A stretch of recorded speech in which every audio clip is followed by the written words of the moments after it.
Ang mabuting balita ng Panginoon, ayon kay San Lucas.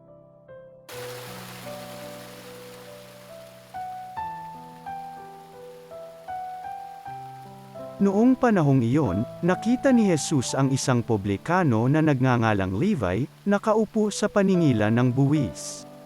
Sinabi sa kanya ni Jesus, "Sumunod ka sa akin." Tumindig si Levi, iniwan ang lahat, at sumunod kay Jesus. Si Jesus ay hinandugan ni Levi ng isang malaking piging sa kanyang bahay. Nakasalo niya roon ang mga publikano at ang iba pang mga tao.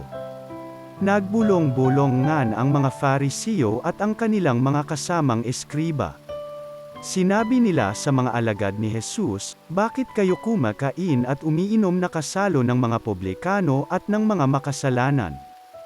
Sinagot siya ni Jesus, "Hindi nangangailangan ng manggagamot ang walang sakit kundi ang may sakit. Naparito ako, hindi upang tawagin ang mga matuwid kundi ang mga makasalanan upang magsisi." Ang mabuting balita ng Panginoon.